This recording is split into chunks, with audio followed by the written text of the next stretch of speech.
गर्मी में लगातार लोगों को परेशान कर रखा है। दिल्ली में आसमान से आग बरस रही है। सूरज की तपिश और भीषण लू के थपेड़ों से लोग बेहाल नजर आ रहे हैं। दिल्ली समेत उत्तर भारत का अधिकतम तापमान सामान्य से 5 डिग्री अधिक रहा है। मौसम विभाग के मुताबिक 9 साल बाद पारा 45 डिग्री सेल्सियस के पार पहुंचा है, जो कि ये इस सीजन का अब तक का सर्वाधिक अधिकतम तापमान है। हालांकि इसको देखते हुए मौसम विभाग लगातार अलर्ट जारी कर रहा है, चाहे वो रेड अलर्ट को लेकर के हो, चाहे वो ऑरेंज अलर्ट हो। साथ ही साथ ये भी कहा जा रहा है, मौसम विभाग की ओर से कई गाइडलाइंस जारी किए गए हैं, जिसमें ये कहा गया कि ज़्यादा से ज़्यादा ठंडे पानी का सेवन करें, ठंडे फलों का सेवन करें और खुद को इस तपती धूप से, तपती जो सूर्य जो आग के गोले बरसा रहा उससे खुद को बचा के रखे। हालांकि अगर तापमान की बात करें तो कल ही दिल्ली में तापमान जो रहा वो 48 से 50 डिग्री सेल्सियस रहा, लेकिन जरा सी बारिश ने कहीं ना कहीं थोड़ी राहत जरूर दी, लेकिन फिर से तापमान कहीं ना कहीं वही देखा जा रहा है। लोगों को बाहर निकलने में मुश्किलों का सामना करना पड़ा। ये दो तस्वीरें आपको हम टीवी स्क्रीन पर दिखा रहे हैं, एक दिल्ली एनसीआर की है, दूसरी दिल्ली की तस्वीर। तो दोनों जगहों पर जो हाल है वो देखा जा रहा है, वो कहीं ना कहीं लोगों को परेशान करता हुआ नजर आ रहा है। तो बिहार में भी कुछ ऐसे ही तस्वीरें देखी गई हैं, जहां पर बिहार में भी तापमान ने अलग ही कहर बरसा रखा है। बिहार में भी जैसे बीते दिनों तापमान की वजह से कई छात्राएं थी वो घायल हो गई थी, जिसके बाद आज जहां नीतीश कुमार ने स्कूलों की छुट्टी की घोषणा कर दी। इसी पर ज्यादा जानकारी देने के लिए हमारे साथ हमारे सहयोगी शशांक दुबे जुड़ चुके हैं। शशांक, बिहार की अगर बात करें तो बिहार में क्या कुछ तापमान को लेकर के अपडेट है, अभी की क्या कुछ स्थिति है वहां पर? देखिए, बिहार में आज लगभग 1 दर्जन जिले ऐसे हैं जो सीवियर हीट वेव के चपेट में है। अभी पटना का टेम्परेचर लगभग 42 से 43 डिग्री टेम्परेचर है, लेकिन यहाँ पर ह्यूमिडिटी होने की वजह से फीलिंग बहुत ज्यादा नहीं, गर्मी का प्रभाव बहुत ज्यादा है। उसके अलावा बात किया जाए तो जितने दक्षिण बिहार के जिले हैं, चाहे नवादा, औरंगाबाद, सासाराम, कैमूर, ये पूरा इलाका जो है पूरी तरह से हीट वेव के चपेट में है। और गया में तो टेम्परेचर आज 47 डिग्री रिकॉर्ड किया गया है और कैमूर में भी लगभग वही पोजीशन है, यानी सासाराम के आसपास। तो पूरी तरह से हीट वेव की चपेट में है और इसको लेकर अलर्ट जारी किया गया है। तमाम जिले ऐसे हैं जो ऑरेंज अलर्ट के चपेट में, ऑरेंज अलर्ट जारी किया गया है और हीट वेव की चपेट में इस वक्त। शशांक, देखा जाए तो ये प्राकृतिक आपदा है या फिर सरकार के द्वारा कहा जा सकता है निर्मित आपदा, क्योंकि लगातार मौसम विभाग ये अलर्ट जारी कर रहा था, चाहे वो बात करें तापमान में वृद्धि को लेकर के, चाहे वो हीट वेव को लेकर के, लेकिन इसके बावजूद कहीं ना कहीं एक राज्य सरकार की भी लापरवाही देखी जा रही है कि उन्होंने कोई कदम नहीं उठाया। पेड़ों की लगातार कटाई हो रही है, नए पेड़ नहीं लगाए जा रहे हैं। देखिए, क्लाइमेट चेंज का तो असर है ही, पूरी दुनिया में क्लाइमेट चेंज का असर है और टेम्परेचर पूरी दुनिया का, धरती का तापमान बढ़ रहा है। लेकिन जो अभी की गर्मी है, जो बिहार में इस वक्त हीट वेव है या पूरे भारत में, उत्तर भारत और पूर्वी भारत में हीट वेव है, ये मौसम भी है यहाँ पर और कहीं ना कहीं क्लाइमेट चेंज का असर है। पेड़ों की कमी है यहाँ पे, हरित क्षेत्र जो है वो औसत जितना होना चाहिए उससे कम है।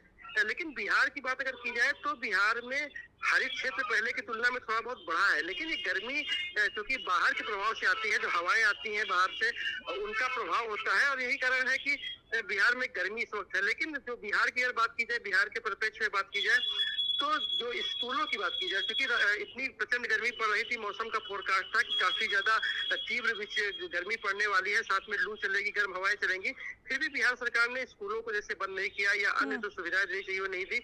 ये कहीं ना कहीं राज्य सरकार की एक तरह से कहा जाए कि अदूरदर्शिता थी, जिसका परिणाम हुआ कि कल बच्चे बीमार हुए और तब सरकार जागी।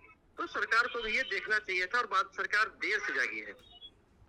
बिल्कुल शशांक, सरकार की कहीं ना कहीं नाकामी जरूर दिख रही है और दूरदर्शिता नहीं देखने की वजह से ये भी देखा जा रहा है बिहार में छात्राओं का हाल बेहाल था। बहुत बहुत शुक्रिया आपका हमारे साथ जुड़ने के लिए, ज़्यादा जानकारी देने के लिए। तो जैसा हमने आपको बिहार की सूरत हाल बताएं, बिहार में भी तापमान में वृद्धि देखी जा रही, लेकिन कहीं ना कहीं एक बड़ा सवाल यह भी है कि लगातार केंद्र और राज्य सरकार को इस तरीके के अलर्ट दिए गए, लेकिन इसके बावजूद उनके ओर से कुछ कदम क्यों नहीं उठाए गए। लगातार हम देख रहे हैं कि पेड़ों की कटाई जारी है, लेकिन नए पेड़ क्यों नहीं उगाए जा रहे। हरित क्रांति को लेकर के लगातार बातें कही जा रही है, लेकिन इसके बावजूद जो बजट पेश किया जा रहा है वो आखिर जा कहाँ रहा है। तमाम ऐसे सवाल हैं जो सरकार को भी इस पूरे मुद्दे को लेकर के घेरते हुए नजर आ रहे, क्योंकि कहीं ना कहीं प्राकृतिक आपदा जरूर है, लेकिन इससे बचने के लिए उपाय क्या किए गए, बड़ा सवाल है। और उपाय कहीं ना कहीं राज्य और केंद्र सरकार की नाकामी को दर्शाते हैं। हालांकि अगर तापमान की बात करें तो तापमान में लगातार वृद्धि देखी जा रही है।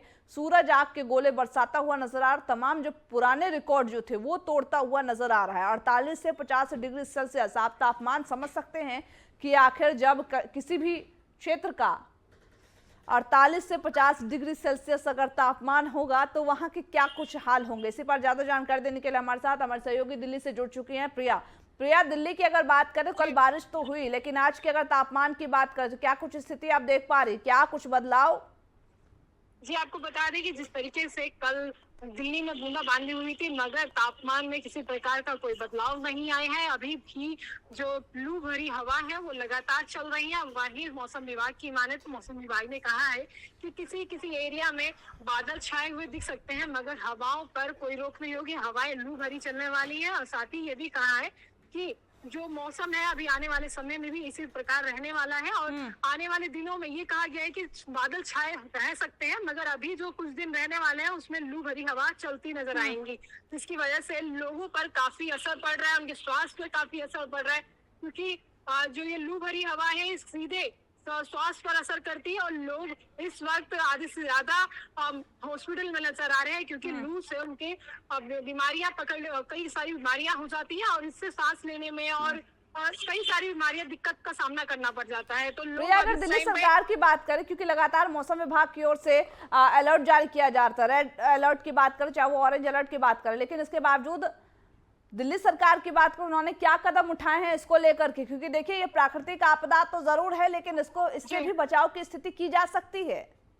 जी, आपको बता दें कि सौरभ भारद्वाज ने कहा है कि दिल्ली के अलग अलग हॉस्पिटल्स में 2-2 बेड और वहीं बड़े अस्पतालों में 5 बेड की सुविधा की गई है क्योंकि जिस प्रकार से लोगों की संख्या बढ़ रही है, बीमारी के लू की वजह से बीमार हो रहे हैं तो बेडों की भी संख्या बढ़ा दी गई है। साथ ही वहीं आतिशी जो दिल्ली में आप मंत्री हैं उनका कहना है कि जो लोग पानी वेस्ट करते हैं, पानी गिराते हैं, उनके लिए भी चालान रहेगा क्योंकि पानी गर्मी की वजह से पानी की दिक्कत का भी सामना करना पड़ रहा है काफी इलाकों में। कहीं पानी आ ही नहीं रहा है तो कहीं 2-2, 3-3 दिन ऐसे हो गए कि पानी देखने को भी नहीं मिला है। इस वजह से पानी ये भी कहा गया है कि जहाँ 2 समय का पानी आता है उस समय 1 समय का पानी दूसरे इलाके में भेजा जाएगा। तो साथ ही ये भी कहा है कि जो वेस्ट करेगा पानी उसके लिए 2000 का चालान भी है। देखिए ये सब तो हो गए कि अब जो इंतजाम किए जा रहे, चाहे वो हॉस्पिटल की बात करें चाहे वो पानी की व्यवस्था, लेकिन देखिए हरित क्रांति एक बड़ा रोल इसमें निभाते हुए नजर आ रहा है। अगर बात करें पेड़ों की कटाई की तो वो तो लगातार जारी है, आप हाईवे बना रहे पेड़ों की कटाई कर करके, लेकिन जो बजट वहां से पास हो रहा है अगर आप सारे हरे भरे पेड़ों को खत्म कर दोगे तो कहीं ना कहीं ये स्थिति तो बनेगी। जी, आपको बता दें जिस तरीके से कोई भी सरकार हो या कोई भी विधायक कोई किसी भी सरकार के अंडर में सरकार रोड बनते हैं या पेड़ काटे जाते हैं उसकी जगह कहीं ना कहीं पेड़ लगाए भी जाते हैं। एक अलग से उनको ये निर्णय होता है कि जो जितने वो पेड़ काटेंगे उससे दुगने पेड़ लगाए जाएंगे मगर दिल्ली में पेड़ों की संख्या दिन पर दिन कम भी होती जा रही है तो इस वजह से दिल्ली में मानसून भी लेट आता है। और बिल्कुल देखिए और यही एक बड़ी वजह है जो अभी दिल्ली वासी इस परिस्थिति से जूझ रहे हैं। बहुत बहुत शुक्रिया आपका हमारे साथ जुड़ने के लिए, ज्यादा जानकारी देने के लिए। और यही वजह है कि दिल्ली में लगातार तापमान में वृद्धि हो रही है, बारिश के मौसम में भी बरसात नहीं हो रही है, तो ऐसे में गर्मी से राहत आखिर दिल्ली वासियों को मिलेगी तो कब मिलेगी? लेकिन सवाल यह भी है, 2 तस्वीरें हम आपको लगातार टीवी स्क्रीन पर दिखा रहे। देखिए हरित जो पेड़ हरे भरे पौधे हैं उनको जरूर लगाना चाहिए और ज्यादा से ज्यादा संख्या में दिल्ली सरकार और तमाम जो राज्य की और केंद्र की सरकारें हैं उनको इस पर फोकस जरूर करना चाहिए कि अगर हम पृथ्वी से हरे भरे पौधों को हटा देंगे तो कहीं ना कहीं प्रकृति के प्रकोप का जो असर है वो हम पर जरूर पड़ेगा।